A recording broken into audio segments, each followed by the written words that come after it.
Saya mondok itu pertama di Al Khairat. Al Khairat di Al Khairat Habib Idrus bin Salim Al Jufri, guru tua Jawa Timur. di Sulawesi. Oh, Sulawesi. Ya. Oke. Kemudian dari Al Khairat Habib Idrus bin Salim Al Jufri, saya memperdalam lagi di Darul Luqa wa Dakwah. Kemudian saya memperdalam lagi khusus ilmu alat di Tajul Muslimin. Ilmu alat tuh?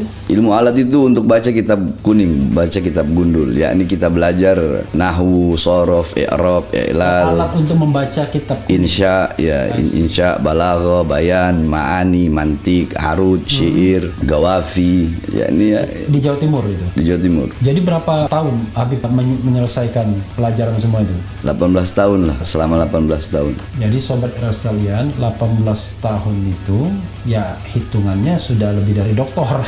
Karena dokter kalau di sekolah umum kan, doktor itu S1-nya 4 tahun, S2-nya 2 tahun, doktornya 3 tahun, 9 tahun. Kemudian ya kurang lebih lah ya. Karena saya di Al Khairat dari kelas 1 SD, dari Kelas 1 SD. dari kelas 1 SD udah mondok. Sudah mondok. I see. Jadi no wonder kalau Habib hafal kitab-kitab begitu ya. Saya kadang-kadang begitu Habib ngomong istilah apapun tak pernah mendengarnya.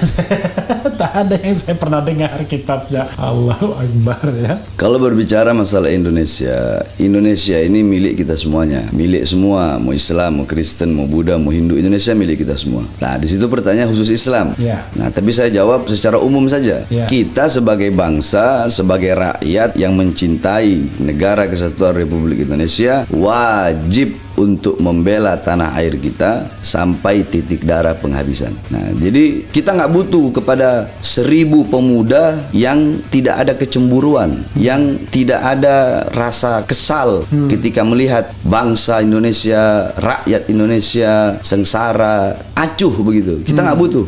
Tapi kita lebih butuh satu pemuda yang peduli kepada bangsa, peduli kepada rakyat. Dia rela mengorbankan nyawanya, jiwanya demi Indonesia daripada 1000 pemuda yang tidak pernah peduli sama sekali. Intinya tawassut, kita itu berada di tengah. Yakni jangan hubbuka syai' yu'mi wa yusimmu. Kalau kata Rasulullah, jangan kecintaanmu kepada sesuatu membuat kau buta dan tuli. Oke. Maksudnya bukan buta mata tuli telinga, buta hati. Kehilangan objektivitas. Tuli hati, iya. Yang halal jadiin haram, yang haram dijadiin halal, yang benar jadi salah, yang salah jadi benar.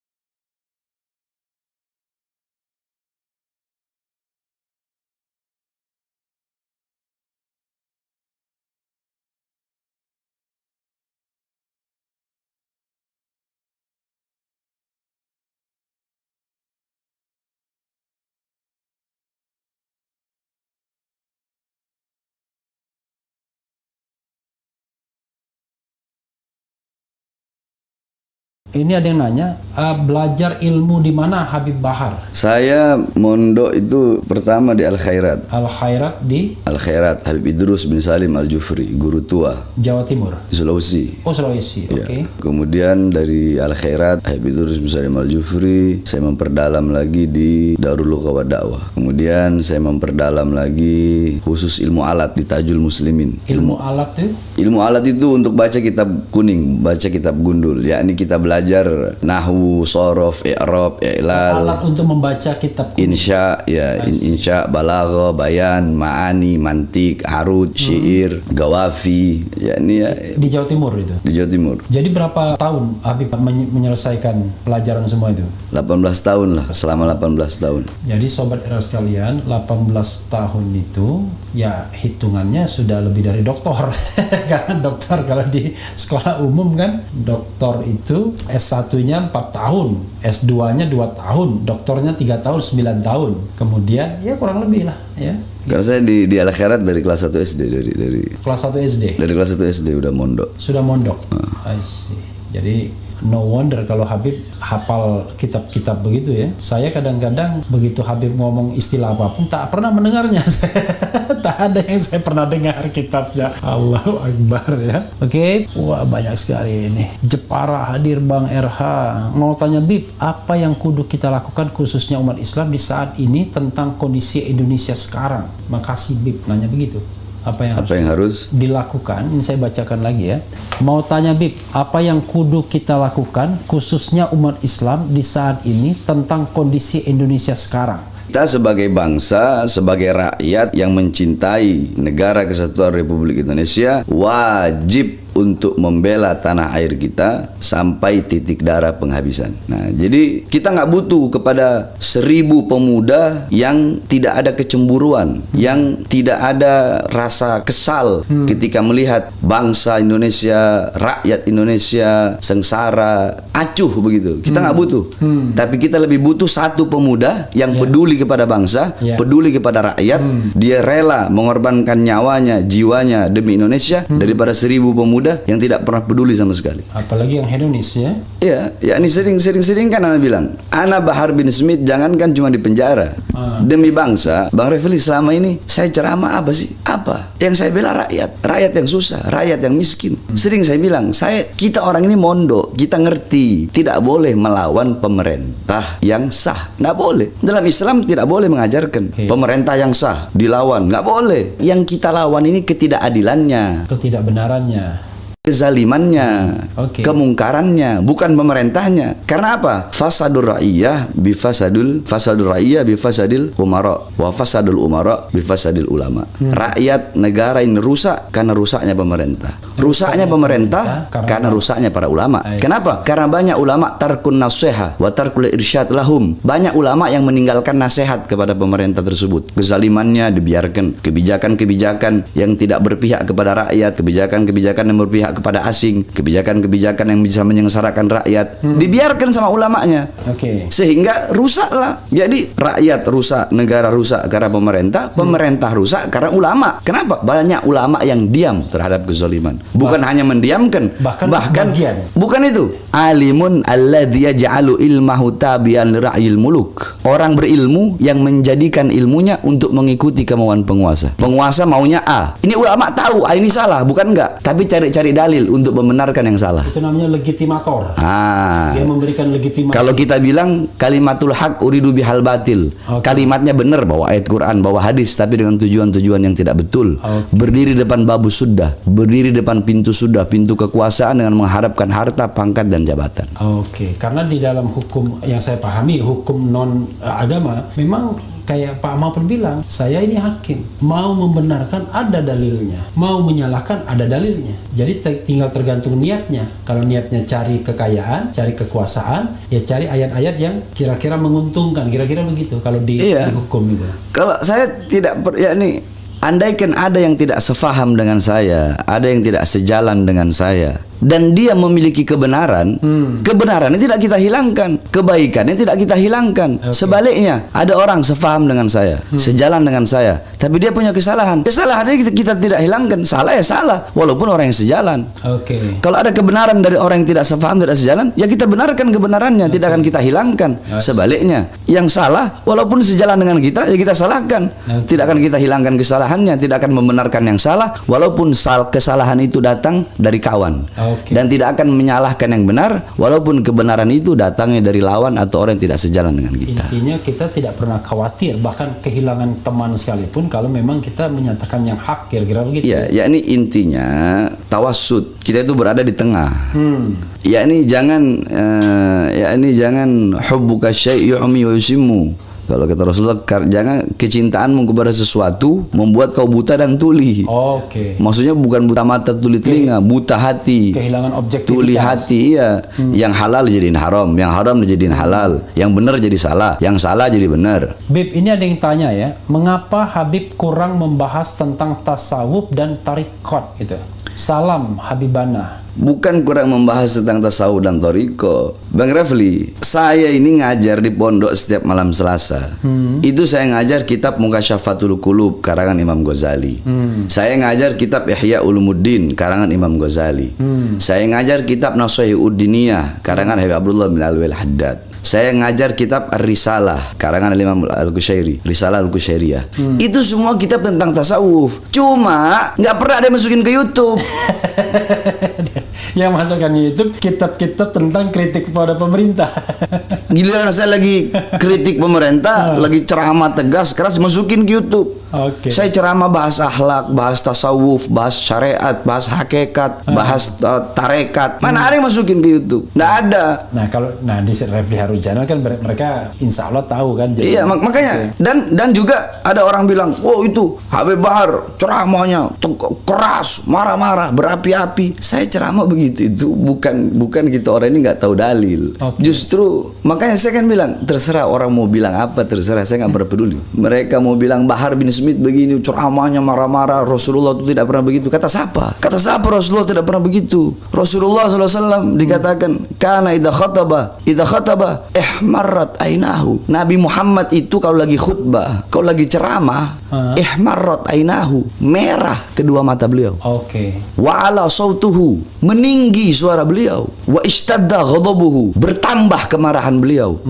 Hatta ka'annahu kamundiri jaisin, sehingga beliau bagaikan, seakan-akan bagaikan pemberi peringatan perang. Sabbahakum massahakum, pagi ini kalian akan diserang, kita akan diserang. Sore ini kita akan diserang. Mana ada orang memberi peringatan perang, sore ini kita diserang, pagi ini kita diserang.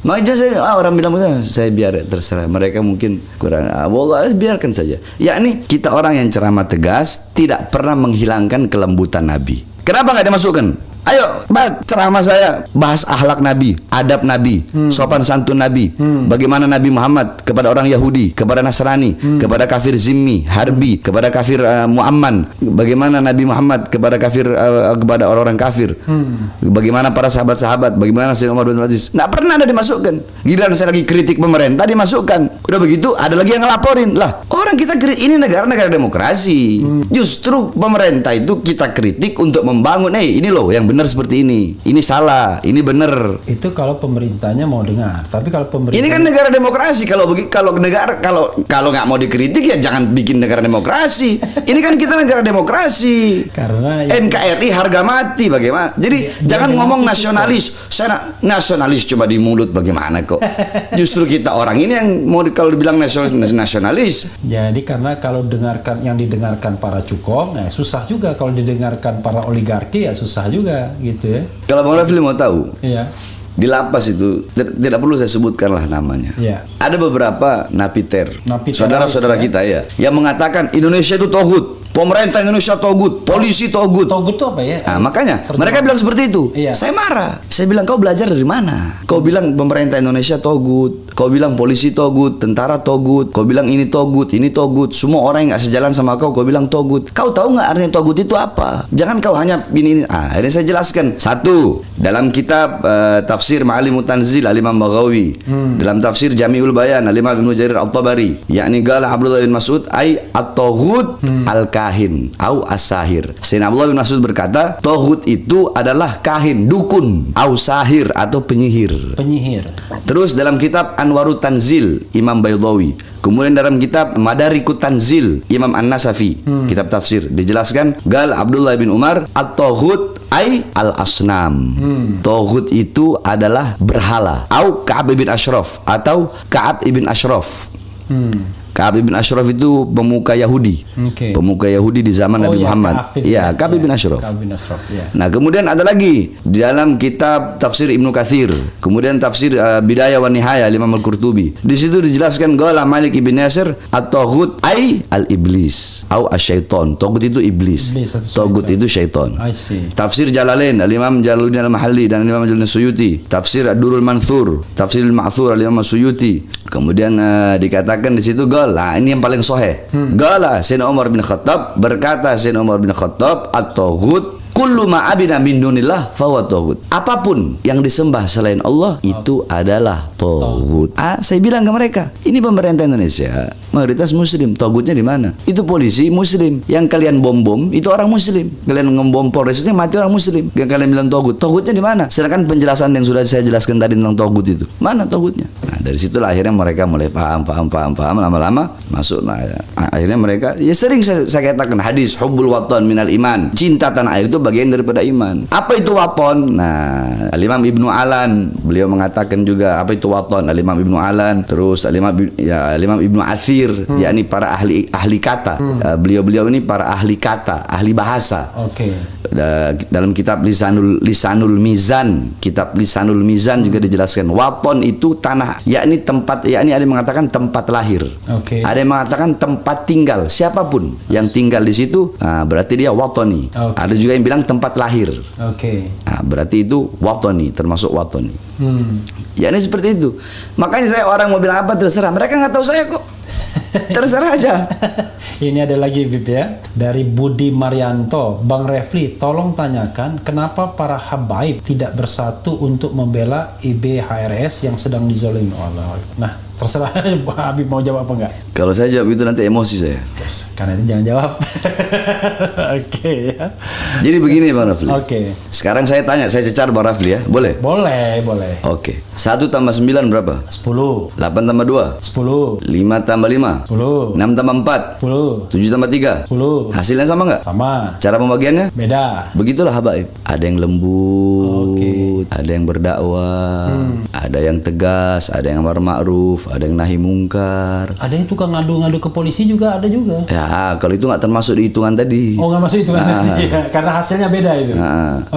Nah, yakni, ya itu tadi, walaupun berbeda, tapi hasilnya sama, tujuannya sama, yakni mencari ridha Allah, yakni untuk maslahat umat, untuk maslahat bangsa, untuk maslahat negara, walaupun dengan cara yang berbeda-beda. Sama seperti Bang Rafli. Bang Rafli ini mau bikin sawah. Bang Rafli mau bikin sawah, ini sawah ya. Bang Rafli nanam padi. Bang Rafli cuma siramin aja. Terus tikus-tikus yang ada di padi itu Bang Rafli nggak musnahin. Bakal jadi atau rusak itu, bakal panennya itu bakal bagus apa rusak? Rusak pasti. Kan ada yang bagian nyiramin, iya kan, ngupukin, dipupuk. Ada bagian yang ngejar-ngejar tikus. Ada yang bagian basmi tikus.